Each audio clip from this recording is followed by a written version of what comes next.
Hello everyone. Okay, I'm going to share with you now how to sign into StoryJumper and how to use StoryJumper. Um, First I want to tell you how to log in. Up here at the top, you're going to click the login button and it's going to look like this. Now your username is going to be your student ID number, the same student ID number you use for lots of other things at INDLS. I am going to use my daughter's sign in because so that you can see what a student account looks like since my teacher account is a little bit different. So her login name is not a number because she's not an INDLS student. So hers is a little bit different, but same concept. Password, your first password is going to be INDLS. Okay. Everybody's is the same to start, but once you get logged in, it's going to ask you to change it. So you're going to put INDLS, you're going to click login, and then it's going to ask you for your new password. I would like for everybody to use the new password 9876543. That way it's the same as everything else that we've been using and you won't forget it hopefully. Again, it's going to ask you to put the same thing in 9876543 and then choose submit. Okay, you'll want to click save. I'm not going to save since this is not mine. And then this is what you're going to see once you open this up. I'm going to scroll down a little bit and we're going to click create book. Create book. We want to choose blank because we are going to be creating our own backgrounds and pictures and that kind of thing. So click blank. And here's what you're going to see. Down here at the bottom are the pages. We're going to start with our front cover. So you can choose a color of your cover and the spine of your book. I'm going to leave mine blue. I'm going to add my title, Penguins. Remember, I've been researching penguins this week. If you wanted to do all about penguins or the book about penguins or however you want to do it to make it your own. You get to choose your title. Just make sure that it matches the animal that you chose. Of course, down at the bottom, we're going to do our name by Mrs. Kelly. Okay. And then on the front cover, if my book is about penguins, then I'm going to choose a picture of a penguin. Now, as we've dug a little bit deeper into StoryJumper, we are first time users of StoryJumper as well. So the pictures that you guys have been finding, I apologize, but we're not going to be able to use those. However, it was some good research for you and to find out how to use them or how to find pictures, how to copy and paste them, and all that kind of thing. So not completely wasted time. We're going to click on photos over here, and then you're going to be able to search your animal. So since I'm doing penguins, I'm going to search penguins. And the cool thing is you might actually find the exact same pictures that you guys have already found because this pulls up images from online. So I'm going to use this picture. And once I click on it, it's going to ask me if I want to make it as a scene, which would be a background, or if I want to make it as a prop, which would just be like a picture on my board, on my page.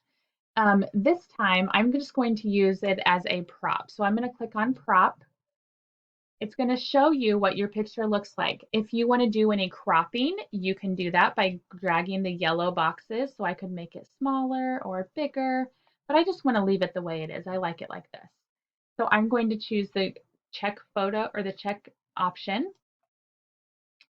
And you'll notice that it puts it right up here in the corner. Now that picture is way too little, so I'm going to drag at the corner and I'm going to make it bigger.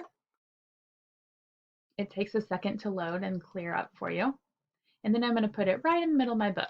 That's the way I want mine to look. Okay.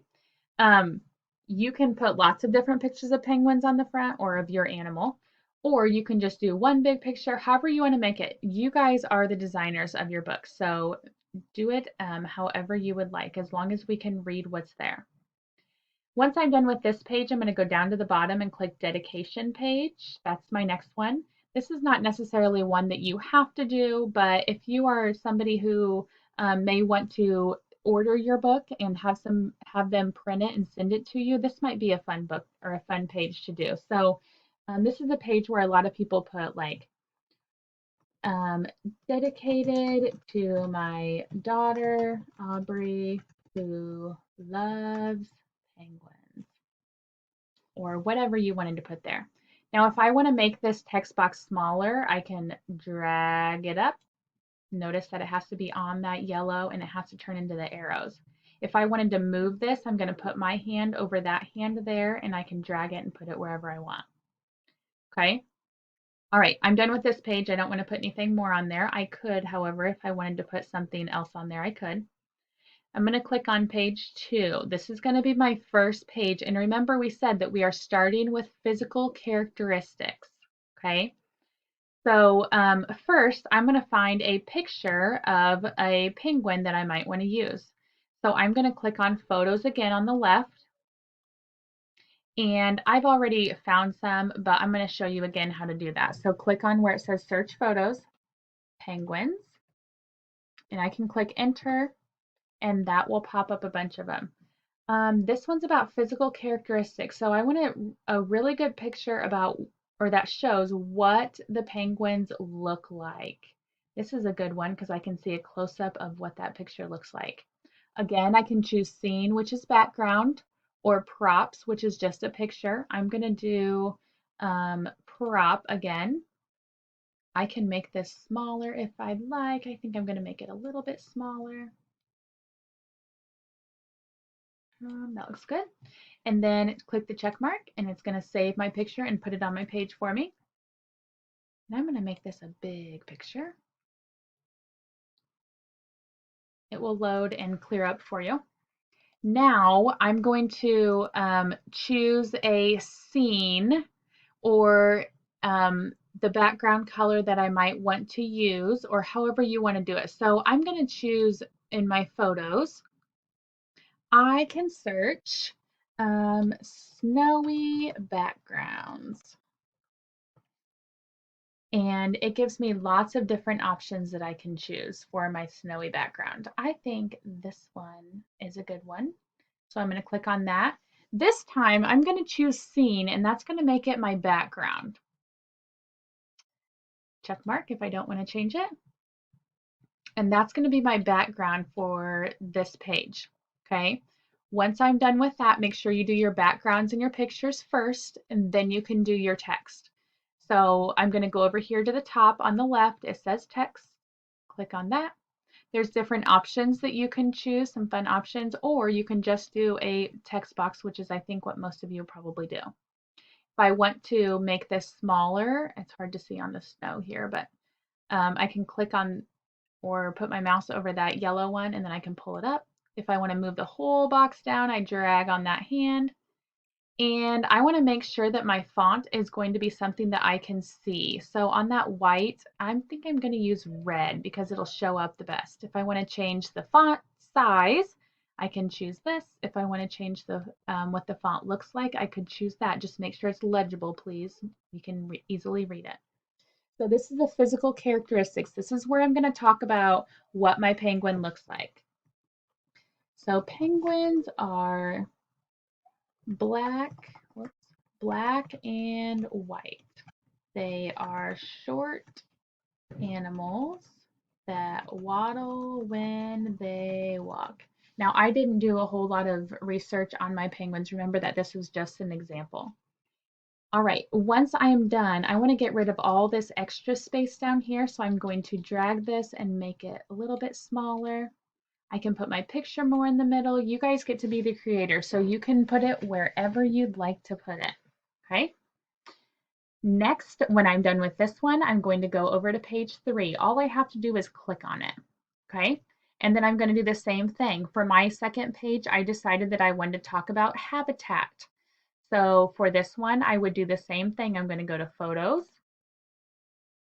I'm going to search a snowy background again. I want to find a different one for this one. Click the search or click enter. Ooh, I like this one. I'm going to choose this one because this kind of shows where they might live. I'm going to click scene because I want it to be in the background. That definitely looks like where penguins might live, right? Crop, or the check mark, sorry, I'm not cropping it this time. This would be my habitat, and I could put my text wherever I want, and make sure though that you do your background first before you do your text. That way you can make sure it's going to show up. So for this one, I would again go to text. I can choose whichever one I'd like to type in. I'm going to choose a different one just so that you can see what they look like. So I'm going to do this one. Notice that this one has a little thing here where it shows like somebody might be speaking. Um, I'm going to type, I want to make my font, I'm going to choose this one this time. And, ooh, the purple, I like the purple. Here's where I might type penguins live in cold, snowy climates. Now you might have lots of different information that you found about yours. Notice this one keeps the white around it. Whoops, I want to make it smaller. And I'm going to drag it by putting my hand over that hand and drag it where I would like it on the page. Okay. When I'm done with that one, then I would move on to the next page. This one, I would talk about food, so I could add my pictures and my backgrounds however I'd like, and then add my text. Um, Same thing with the next one and the next one, and so on and so forth. Now this does automatically save for you, so there's no need for you to click save or anything like that. Notice it says auto saved up here. Um, if you would like to add anything else with props and scenes, you can certainly do that. But this is a real book, so I think that you guys will want to use the photos option and search for photos. When I'm done, I'm going to click save and exit. And then I am done. Now, see this one, I can buy it. This would be up to your parents, but that would be an option as well. I hope that this helped you to see how to use Story Jumper, and we will be continuing using this in class for the next couple days to make our books.